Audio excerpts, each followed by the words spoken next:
Je vais être à Sainte-Agathe-des-Monts les 2 et 3 août et à Saint-Hyacinthe le 13 septembre. Malheureusement, Saint-Hyacinthe est sold out, mais à Sainte-Agathe-des-Monts, il reste des billets.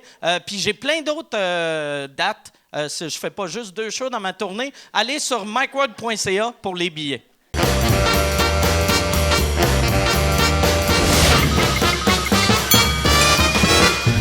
En direct du Bordel Comedy Club à Montréal, voici Mike Ward vous écoute.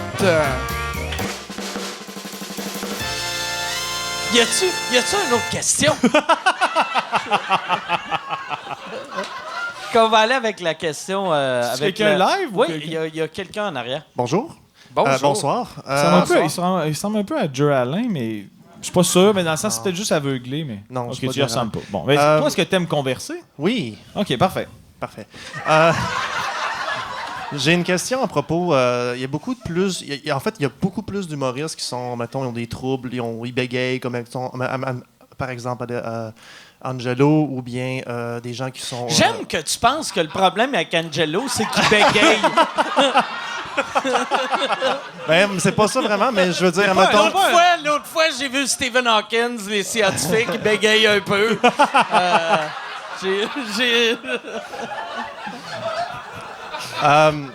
Aussi, Louis T, qui est Qui est Asperger.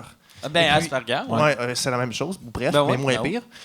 Mais c'est ça, je veux savoir s'il y a une plus grosse vitrine en ce moment, ou une plus grosse ouverture dans l'humour pour les gens qui sont, mettons, des troubles de communication, exemple la dysphasie, puis tout ça. Quelque chose d'atypique, en fait. Il y a une caractéristique atypique. Ouais, puis en passant, Mike, je trouve qu'avec tes lunettes, tu ressembles beaucoup à J.J. Abrams, mais en plus laid. En plus laid? Ah, ben là. Je me rappelle même pas qu'est-ce qu'il a de l'air. Le gars qui a fait Lost? Ouais. Je le replace pas, mais c'est sûrement un bon gag, mais je le replace au moins, ben, c'est ça, je vais te laisser répondre à ça. Puis je vais être insulté, moi. Mais au moins, c'est mieux. La semaine passée, on le voit déjà. J'ai commencé à mettre mes lunettes, puis quelqu'un a écrit « T'as de l'air d'une madame. » Puis là... Fait que, ouais. Je peux comprendre. C'est pas un homme non, laid. c'est ça. Non, mais moi, j'ai de l'air plus laid que lui. Fait que lui, c'est un Non, il me semble 7. qu'il a dit qu'il te trouvait plus beau que lui. Non, j'étais plus laid. Plus laid, ok, Fait pardon. que lui, je suis plus laid qu'un 6. Fait que c'est le fun. Mais Chris, tu y ressembles en tabarnak, Ouais, pour j'y vrai. ressemble en esti. Mais moi, pour vrai, je vous trouve égal laid. OK, ben, cool. Non, mais je vous trouve... vous êtes deux hommes qui ont des beaux traits, là. Ça me ferait rire, mettons, que pendant la prochaine heure, tu fasses juste checker les photos du gars. Comme, j'y ressemble-tu tant que ça? C'est-tu vraiment une insulte d'être pire que lui? Mais non, Mais c'est une bonne question quand même. Mais ceci dit, je pense que... Ben, je dirais que les gens font preuve de plus de réceptivité par rapport à l'ouverture que les gens ont sur un problème qu'ils nomment, puis qu'ils assument, puis qu'à la limite, dans le sens que Louis T, ça peut aider des gens, le fait qu'ils en parlent, puis qu'ils disent ben, c'est comment qu'il a surmonté ça, puis comment qu'il l'affronte au quotidien. Puis de le virer en plus de façon humoristique. Je pense qu'il y a une ouverture des gens sur d'entendre des trucs qui sont différents, puis que les gens sont plus sensibles et empathiques. Puis si en plus tu fais comme du matériel comique autour de ça, ben il y a comme une créativité qui est comme bonifiée, mais ouais, c'est ça. Je dirais que ouais. moi, tu sais, à l'époque, je trouvais que les humoristes francophones et anglophones, les humoristes francophones, c'est tout le temps, chaque fois que tu voyais quelqu'un qui avait du succès, c'est tout le temps, tu voyais, c'était le gars ou la fille, puis il n'y avait pas beaucoup de filles, là, fait que c'est surtout le gars qui était genre le gars populaire à son école secondaire. Puis quand tu voyais les humoristes américains, c'est tout le temps du monde, tu voyais, asti, lui, c'était clair, c'était un nerd quand il était jeune. Puis je suis content que là, en français, il y a de tous les genres. Fait que tu vas regarder, mettons, un Martin Matt. C'est clair que Martin, c'était cool le gars boy populaire au secondaire. Puis après, tu vas voir du monde, tu fais comment, lui, c'est clair, c'est un nerd. Mais c'est le fun de voir le... Tu sais, c'est plate quand tous les humoristes se ressemblent. Puis c'est le fun de voir des humoristes qui ont des vies différentes. Moi, je trouve qu'il n'y a pas assez d'humoristes gays au Québec. J'aimerais ça avoir... Tu sais, il y a une transgenre qui est writer, qui a fait l'école ton année, mais je trouve j'aimerais ça, moi, voir une stand-up J'ai aucune idée de transgenre. qui tu parles. Puis Comment elle s'appelle? Fait l'école ton année. Puis Elle était aucune idée. writer. Elle était writer. Ah non, OK, c'est... oui, OK, parfait. Oui, c'est... Elle a un nom Huguette vraiment- Saint-Denis. Elle a le pire nom. Huguette Que, Saint-Denis. mettons, tu deviens une femme, choisis pas le nom Huguette. Ouais, c'est... C'est absurde. Mais Effectivement, tu sais, j'avais oublié. Effectivement, j'avais complètement oublié, mais... ouais. non, puis Ouais, elle, c'est vrai. tu sais, mais mais c'est c'est absurde. correct, c'est parfait, Comme c'est comme- Huguette. T'appeler Huguette. C'est un choix éditorial surprenant. Ouais. Ouais, non, c'est ça. Chouette. Mais j'aime ça, moi, voir... c'est ça, des humoristes qui ont eu des vies différentes. Puis D'en entendre parler. Oui, puis on a toutes des vies différentes, mais toutes nos vies se ressemblent un peu, puis c'est le fun. Mais t'as raison sur le diversité. fait quand même que c'est vrai que ma phrase n'apportera rien. Fait que je l'aurais peut-être même pas à dire, mais c'est vrai que je trouve ça intéressant le portrait que tu fais que effectivement c'est plate ce que je veux dire. Ouais, ça apportera rien, mais je trouve ça mais c'est parce que tu me l'as fait rendre compte en le disant. Puis c'est vrai que c'est cool qu'il y a plein de palettes puis des gens qui n'ont pas nécessairement eu du succès quand ils étaient jeunes, puis il y a comme un renversement de situation, puis là, Ça apporte rien. c'est ça apporte rien. Mais au moins j'avais prévenu là, fait que la barre était fucking basse là sur ma phrase. C'est peut-être ça qu'Huguette faisait. Elle a pris un nom pour que la barre soit Ah, basse. c'est pas fou. En fait, comme Tu sais, les attentes vont Huguette. être extrêmement Ouais. désastreuses, Ouais. fait que je vais juste les surprendre. Huguette. C'est comme si t'es une femme, tu fais, je vais devenir un gars, puis je vais m'appeler... Je sais même pas, mais Maurice, c'est même mieux qu'Huguette. Tu sais, En même temps, il y a des prénoms. Hermine. Herménégilde, je trouve pas ça laid. Ouais. Mais il y a des prénoms, des fois, en fait, c'est tout le temps dans la perception. Moi, il y a des prénoms que je fais comme... Ça vieillit bien, je trouve ça cool. Mettons Adolphe, je trouve ça beau. Ben, honnêtement, je sais que ça arrive, mais je trouve ça vraiment beau. Souvent, l'association qu'on a comme en tête, mais c'est pas un agencement de syllabes qui est laid. Adolphe. Non, mais c'est sûr qu'à cause d'Hitler, c'est laid, mais c'est juste à cause de ça. Mais c'est pas si laid. Non, c'est Adolphe. c'est un Si beau c'était- nom. Mais dans le sens que je n'appellerais pas mon gars Adolphe, mais c'est pas un agencement de syllabes qui est laid. Je suis en train de faire l'apologie du prénom Adolphe, mais... ou Alphonse, je trouve ça beau Alphonse. aussi. Le pire- J'adore les Al. Ouais, t'es... Alphonse, pas les Alphonse. Alphonse, c'est pas laid. Mais ça fait vieux nom. Ouais, ça fait vieux nom. Moi, être une madame devient un homme, je m'appellerai pas Alphonse. Non. Ben, Adolphe ou Huguette? J'aimerais ça. Alphonse ou Huguette? J'aimerais ça, ouais, c'est ça. Transgenre, femme à homme qui s'appelle Adolphe, je ferais « Oh, Chris, OK, on niaisera pas avec. » Lui, là, il est fâché en tabarnak. Là. Ah, ça, on Il a l'écœurera switché pas. pour une raison. Colin. Ah ouais. Prochaine question. Allô? Allô? Allô? La question de Louis C.K. m'a fait penser à quelque Oh, chose. c'est Jude. Ben oui. Comment ça va? Ouais. Oh, yes. Il va Chris, pas bien. t'es prêt pour le prochain podcast? C'est ça. Non, mais la question de Louis C.K. m'a fait penser à quelque chose à laquelle je pense souvent. T'as Comment- crossé devant le monde? Ben, d'arrêter de le faire. Mais comment tu penses qu'Éric Salvaire va s'en sortir? Parce que, tu sais, c'est tellement différent comme situation. C'est pas si différent, en plus. Ben, Eric, ça va être... c'est clair qu'il n'aura jamais la carrière qu'il a eue. Puis, mais tu sais, je pense qu'il va falloir soit il va revenir il va falloir qu'il revienne en faisant tout le monde en parle, puis en pleurant. Puis, tu sais, il va falloir, tu sais, à la limite, il va falloir tu sais, je sais pas s'il est abusé quand il était petit, mais il va falloir qu'il dise qu'il est abusé quand il était petit pour expliquer pourquoi Le il est pourquoi devenu de même, tu sais. Je réfléchis tout haut, là, mais ouais. Ça doit être mauvais. Si tu fais semblant d'être abusé juste pour faire, tu sais, je me sens mal pour les victimes, parce que nous, les victimes, Puis là, Mais tous tes mononcles sont comme « Ah, Chris, j'ai jamais touché. » Mais dans tous les mots d'excuses, autant aux États qu'ici, je trouve que c'était de loin le plus senti. Ouais. Je sais pas si c'est lui qui l'a écrit ou qui s'est fait aider ou qu'importe, mais c'était le plus repentant avec « Ben oui, j'ai... » Parce qu'au début, il s'est comme semi-excusé en disant « Je suis surpris par tout ce que j'entends et je suis nanana. » Puis là, une couple de jours plus tard, là, il a écrit sa longue lettre, puis je trouvais que c'était la plus sensible et la plus... introspective sur ça n'a pas de sens ce que j'ai fait, puis j'ai besoin. Non, mais... Non, mais Checker. c'est quasiment le seul. Peut-être qu'il y en a eu d'autres, mais c'est ça que le monde reprochait à Louis C.K. qui s'excusait pas, tandis que Éric Salvaire il s'excusait, Ouais. puis qui avouait qu'il avait eu tort. Ben en fait, je pense que moi, je pense pas que c'est ici que j'avais dit ça, mais là où je trouvais qu'il y a du monde qui était extrêmement malhabile dans leurs excuses, c'était quand on sentait toujours, ou à la fin, il y avait toujours une phrase comme s'ils préparaient leur après, là, comme si genre, mais j'ai besoin d'un peu de temps, mais comme s'ils sous-entendaient, je vais revenir un peu mieux, puis comme s'ils voulaient pas perdre leur monde. Mais là, je trouve que ça décrédibilise tout ce qui a été dit avant. Si tu t'excuses, si t'as l'air de vouloir tout récupérer après. Mais revenez l'été prochain. Ouais, c'est ça. Je serai plus en forme, je serai allé en thérapie, et je vais faire je vais être top notch. Non, mais il y a quelque chose. Je vais être au tricheur.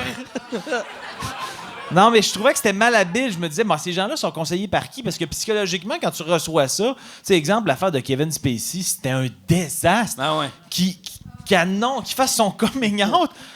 Comme un peu embrouillé dans « Ah, je sais pas trop, ce jeune-là, je m'en souviens. D'ailleurs, j'ai décidé d'assumer ma vie en tant qu'homme gay. » Voyons, tabarnak! Le monde est pas si dupe, ils font comme « Chris, essaye pas de nous. » Tous les gays sont comme « Pourquoi tu m'en Ben oui, dans c'est ces ça. hosties Ah, d'affaires? j'en revenais pas. Tu sais, évidemment, il y a Lui, une grosse il fait équipe penser autour que de les lui. gays allaient faire « Yes, sir! » You're one of Viens us. à la parade! Viens à la parade, je vais emmener mon neveu de 14 ans. Non, mais moi, j'étais comme blasté par le fait que ces gens-là sont hyper entourés. Puis là, ils font comme c'est bon, send. Ouais. Mais Mais ils s'imaginent comment... pas le backlash qu'il y a À après. qui c'était pas longtemps. t'envoie ça, tu sais? Parce Non, mais que, lui, il l'a mis sur Twitter. Mais tu sais, mettons un attaché de presse qui a beaucoup d'expérience, n'a pas d'expérience sur comment qu'on met un spin positif sur Mais mon faut pas qu'il y en client ait. a frotté son pénis sur un enfant de 14 ans dans un Je pensais que t'allais party. dire bottin. J'étais qui Chris, Non, il non. arrête de me mixer avec Kevin Ouais. Spacey. Non, mais. Voyons, Mais ouais, non, mais- c'est ça. Mais en fait, je pense juste que tu sais, tu peux quand même. Je sais pas, mettons que t'es relationniste de presse pour cette personne-là ou tu s'occupes de son côté marketing, tu fais comme. Tu essaies de te projeter sur ça va être reçu comment. Puis l'affaire de Kevin Spacey, pour moi, c'est flagrant que c'est un désastre d'essayer de mixer ça puis de faire comme on va essayer de fader ça out ouais. rapidement. Le monde n'est pas si con. Fait que j'étais comme c'est un désastre. Mais en tout cas, bref, c'est ça. Mais Éric Salvaire, je trouve que c'était son mot, Le il plus était habile. senti. Tu sais, Mais je il sais avait pas, je sais pas s'il va. Tu sais, s'il revient, c'est clair, il sera jamais le. Tu sais, parce que là c'était comme il était la version masculine de Véro. Tu sais, c'était le chouchou du Québec. Puis je sais pas si. Tu sais, il pourra pas revenir à ça, tu sais. Tu veux dire que Véro elle baisse ses culottes devant des fois des consultants? Faudrait qu'elle se passe le doigt devant tout le monde. Je sais pas, c'est moins pire, ça. Pour une fille de faire ça, à moins qu'elle, quand elle a fini, elle fait comme elle s'essuie. Là, t'es comme « Ah, c'est-tu Véro, câlisse? » J'essaie de travailler. T'arrives trop loin. Cette semaine, il y a eu d'autres sorties concernant Juste pour rire. Il y a eu, je pense, c'était la présidente. En tout cas, il y a plein, tu sais, comme de quoi qu'il y avait une grosse culture, disons, de la violence psychologique là-dedans. Ouais. C'est-tu des affaires qui circulaient? Tu sais, comme, moi, j'ai entendu beaucoup d'affaires sur, admettons, le ZooFest, les Sœurs Roson, les humoristes qui ont de la misère à se faire payer avec le ZooFest ou qui se font fourrer avec le ZooFest. Tu sais, il y a de l'air d'avoir une grosse Moi, culture ça, du crossage. Les affaires que c'était long avant de se faire payer aux ZooFest, ça, j'ai entendu ça. Mais moi, j'ai entendu des des affaires de l'abus sexuel cet été, ou pas mais l'été passé. Avant ça, j'avais jamais entendu ça. Puis c'est là que j'ai vu, par exemple, tu sais, je suis un gars, tu sais, puis je suis un gars. Fait que moi, je le vivais pas, fait que je le voyais pas. Puis, tu sais, la preuve que je le voyais pas, ma blonde a travaillé à Juste pour rire, genre en 2001-2002. Puis moi, tu sais, je l'encourageais, esti, puis j'étais pas stressé de écrire, ça va-tu, il va-tu avoir un monsieur qui va se crasser devant elle dans l'ascenseur, tu sais. Puis moi, je le voyais 0-0 venir, là. Mais c'est là que j'ai vu, puis en parlant... C'était pas voulu, le jeu de mots, là. Mais c'est qu'en parlant par après à des filles humoristes, mais surtout à des filles dans le milieu, mais qui n'ont pas... Tu sais, mettons, si tu fais de quoi à une fille humoriste, elle peut dire quelque chose sur scène, mais tu sais, quelqu'un qui travaille dans un bureau, elle, si personne ne l'entend quand elle parle. Puis quand je parlais à ce monde-là, j'ai vu qu'il y en avait beaucoup qui voyaient ça. Mais, tu sais, moi, je suis un homme blanc. Fait que, tu sais, je sais qu'il y a du racisme, mais je le vois pas. Fait que ça me prend des amis noirs ou bruns ou jaunes pour me dire que c'est pas cool, ça. Puis je suis comme, ah ouais. Puis c'est même affaire avec ce qui est arrivé avec les femmes. Est-ce que Juste pour rire a encore sa place, tu sais? Encore sa place, admettons, avec l'administration qu'il y a là. Si, admettons, excluant Jules Gilbert, est-ce que vous feriez confiance à Juste pour rire avec ses sœurs, avec d'autres membres de sa famille là-dedans? Il y a vraiment du bon monde à Juste pour rire, puis il y en a qui le savaient. Puis c'est dur de faire le tri de ça. Puis je pense, eux autres sont dans une mauvaise passe. Tu sais, il faut qu'ils vendent. Puis, parce que plus ça va, plus d'histoires qui sortent, puis on dirait que tout le linge sale sort. Parce qu'il y avait une culture du silence aussi, là, de ce que j'en comprends. Tu sais, peut-être, vous autres, vous le saviez peut-être pas, mais plus haut, il y en a qui le savaient. Puis il y avait une culture du silence. Eux autres, ce monde-là, il faut nécessairement qu'ils décalissent. L'histoire de la barmaid au Charlot, ça avait été comme... qui avait essayé comme de le mettre en dessous du tapis. Cette histoire-là, quand je l'avais lu, je me suis dit, OK, ça, c'est vraiment trash, puis creep, puis c'est vraiment pas cool, puis c'est pas sain, là, tu sais. Moi, sur les histoires de Gilbert, moi, j'avais entendu le truc de Manoir Rouville, puis là, bon, toute sa cure de jouvence, puis je suis devenu un nouvel homme, j'avais entendu ça aussi, mais toutes les histoires qui sont sorties après, j'avais jamais entendu ça. J'étais vrai, tu sais, je fais pas tant que ça le festival chaque année depuis une couple d'années, fait que je suis pas produit par Juste pour rire, fait que j'avais pas entendu, mais j'avais entendu le truc de Manoir Rouville, comme ben du monde, là, tu sais. Mais ouais, c'est ça. Ouais, c'est ça, mais moi mais là, je sais pas ce qui va arriver. Moi, tu sais, le soir des Oliviers, moi, j'ai bien des amis qui sont à Juste pour rire, puis en leur parlant, tu sais, j'ai pas l'impression qu'eux autres le savaient, mais peut-être qu'il y en a qui le savaient. Puis il va vraiment falloir faire un ménage, mais je pense que quand la nouvelle personne va acheter, il va se faire un ménage naturel. Mais j'ai aucune idée qui va acheter. Moi non plus, Mike. Bon. Je ne sais pas. Il y a Jean-François Godette qui demande... Après, vous avez vécu chacun une année assez émotive. Avez-vous eu peur à un certain moment donné de perdre votre sens de l'humour? Jean-Tom, t'as vécu vraiment quelque chose de grave. Moi, c'était juste ma job, mais toi, c'était... Ben, en fait, il n'y a rien qui minimise rien. En fait, on vit toutes les choses comme on a vécu, qu'on vit, puis tu as vécu une année vraiment tough. Moi, c'était une année... J'ai pas pensé perdre mon sens de l'humour. Par contre, des fois, il y a des moments où... j'étais dans des journées où j'étais comme ça me tente zéro de faire des gags, puis tu sais,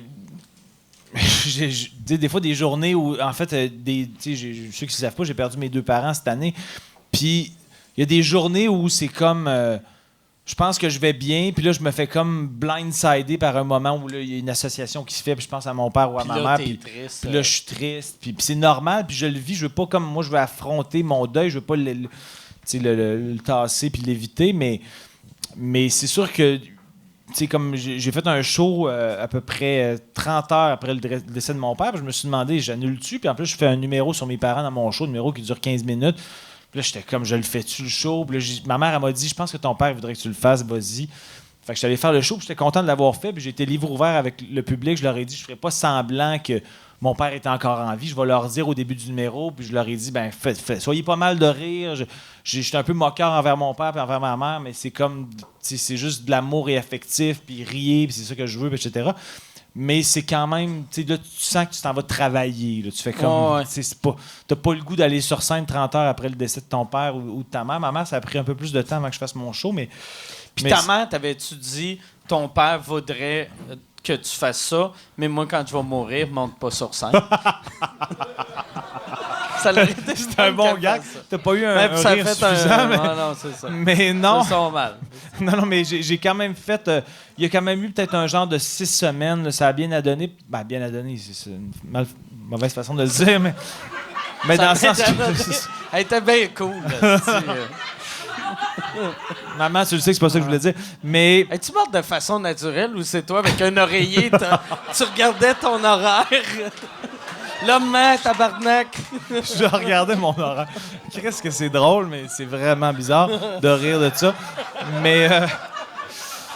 Non, mais la première fois, ça c'est peut-être un peu creep pour bien du monde, mais moi, ma mère s'est fait incinérer. Puis la première fois que j'ai fait le numéro après son décès, j'ai amené le petit échantillon que j'avais dans ma poche pour que ma mère soit sur scène avec moi. Parce que je voulais comme qu'elle soit sur scène avec moi, puis c'était comme le symbole, puis etc. Puis non, ouais, c'est beau. Ça a été tough, là. Ça a été tough parce qu'il y a un moment dans le numéro, à la fin du numéro, où je présume de son décès. Mais quand je l'avais écrit, ma mère était zéro malade. Mais fait que je l'ai comme gardé dans le numéro, puis je parle encore de mes numéros. Elle était même pas malade quand non, elle était pas malade. Ah, ouais? Elle était pas malade, puis c'est arrivé après, puis etc. Mais le numéro, je suis content parce qu'il marche encore bien, parce que je fais comme une prémisse où je dis au monde... C'est comme une façon de leur rendre hommage. Ouais. Je veux pas rire d'eux, rier. Ils l'ont vu, mes parents l'avaient vu le show, puis ils riaient eux autres aussi. Donc Là, t'enregistres ce show-là au mois de... Oui, il me reste 2 shows, le 23-24 mars au Jésus, puis je l'enregistre, puis je vais faire ma prémisse que je fais maintenant. Puis tu vas dédier, tu mettre genre au début du show, ce show est dédié à cause tes que tu me l'as proposé, je vais le faire. Devrais, sinon, j'y aurais jamais pensé. C'est vrai? Mais non, moi, je l'aurais non, mais c'est ça. Non, mais c'est sûr que je vais leur dédier. Puis dans la prémisse du numéro, c'est un peu ça que je fais, que je veux leur rendre hommage en faisant le numéro encore de façon intacte, puis etc. Mais effectivement, c'était comme une année où la création est comme moins spontanée. Comme j'ai été moins présent sur les réseaux sociaux. Parce que c'est ça, écrire de l'humour est comme moins... mais c'est comme... Là, ça va quand même mieux, mais il y a des moments, le temps des fêtes a été vraiment rough. Mais c'est ça, c'est la vie. Ça a été cool, le temps des fêtes. Toi, ben oui. T'as passé le temps des fêtes à m'envoyer des colis, des cadeaux. Fait que... J'appelais mon père à tous les jours. C'était malade. Chris, qu'on riait. On avait du fun. C'était débile. Une chance que j'aime l'humour noir en tabarnak, parce que... Si j'aimais pas l'humour noir avec Mike, je serais comme décédé. Mais pour de vrai, je sais comment tu dois vivre parce que, comment tu devais te sentir sur scène parce que moi, ma mère, ça fait quasiment 20 ans qu'elle est morte. Puis j'avais écrit un numéro sur elle, genre 6 ans après, que dans ma tête, mon deuil était passé. Puis à chaque fois que je le faisais, ça me rendait triste. Fait que toi, de faire ça, tu sais, quand ça fait même pas, tu sais, une couple de jours après que ton père est mort, puis ta mère, une couple de semaines, tu sais, ça devait rendre le numéro plus dur à faire pour toi, mais meilleur pour le public, vu probablement. Tu devais sentir mais une je trouvais émotion, ça tough, mais je trouvais ça beau en même temps, puis je sentais comme une communication avec mes parents. Même je suis plus athée qu'autre chose, mais je sentais quand même un genre de présence, comme si je les sentais près de moi en faisant le numéro parce que je parle d'eux, etc. Puis c'est ça, avec qu'est-ce que tu commençais à raconter, je pense, tu me l'avais dit, c'est que tu avais les cendres à ta mère dans tes poches, puis après, tu es parti du show. Ah oui, c'est vrai. Je suis parti du show. En fait, moi, j'ai des pantalons de scène, là. J'ai pas les pantalons que je mets dans la vie de tous les jours, quoi que je pourrais, mais... Mon soundman, il fait comme... Il ramasse mon décor, puis il ramasse mon linge, etc. Puis là, je suis en train de... Je suis aux autographes après le show. Puis il y a une madame qui...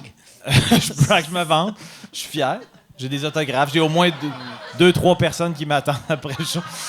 Non, mais puis il y a une madame qui vient me voir, puis elle m'a dit j'ai failli pas venir au show ce soir. J'ai appris que j'avais un début de cancer du sein, puis etc. Puis je suis venu pour me changer les idées, etc. Puis je me suis mis à parler à la madame, puis j'ai dit ma mère, elle s'appelait Margot, puis ma mère, c'était vraiment la bonté humaine, puis c'était comme elle prenait soin de tout le monde. Puis j'ai dit ma mère, elle va veiller sur vous, ma mère Margot, je vais la mettre je vais lui ordonner d'être dans vos pensées, etc. machin. Puis là, en parlant de ça à la madame, j'ai fait comme. Puis là, j'étais en train d'y raconter. D'ailleurs, ma mère, puis c'était la première fois que j'avais fait le numéro sur ma mère. Je dis d'ailleurs, ma mère était avec moi sur scène, j'avais les cendres. Puis là, en racontant ça à la madame, je dis fuck, j'ai oublié de les sortir de mes pantalons. Fait que là, j'étais comme. Les cendres vont se ramasser où? Souvent, mon sandman, il amène ça chez le nettoyeur. Là, j'étais comme non. Fait que là, pendant que je suis devant la madame, j'appelle mon sandman, puis j'ai dit Max, c'est weird, mais j'ai un genre de petit truc dans les poches, des pantalons verts. C'est les cendres à ma mère. Peux-tu les sortir avant de rapper ça? Puis il a fait ah non, je les avais vus, c'est cool, je savais que c'était ça. Il a comme deviné que c'était ça. Ouais. Je sais pas s'il a ouvert le truc puis voir que c'était comme un petit peu de la poudre, mais. Mais il a comme deviné, j'imagine qu'il est bright. Mais c'est ça, fait que c'était quand même. J'ai quand même eu un peu peur de perdre les cendres, mais sinon j'aurais pris ceux de ma sœur, puis j'aurais dit on va les diviser en deux pour que j'en ai une portion moi aussi. Ah, c'est weird de dire ça. Mais ma mère, je suis sûr qu'elle a rien. Toi, t'as une partie des cendres à ta mère, puis ta soeur aussi. Ouais. Puis après, il y a le reste dans. Le reste qui est sous terre. OK. J'ai mis mon olivier avec elle, d'ailleurs. Ah ouais, c'est vrai? Ouais. Ah, c'est beau, ça. Ouais, parce que je trouvais que c'était comme... Parce que quand j'ai gagné aux Oliviers, où j'étais en nomination, là, il y a un an et demi, elle était tellement contente, puis elle m'a appelé, puis j'étais dans le lobby de Radio-Canada, puis elle m'a appelé, puis elle m'a dit « Je suis tellement contente, puis on a sauté ici à la maison, puis on était... » Fait que pour moi, l'association de cet Olivier-là, c'est que j'étais tellement content que ma mère, ça y fasse autant plaisir parce qu'elle avait un bout de toffe. Fait que pour moi, c'était pour elle. Fait que je l'ai mis. C'est beau. C'est beau. Merci, c'est gentil. C'est touchant. Vous êtes fin, merci beaucoup.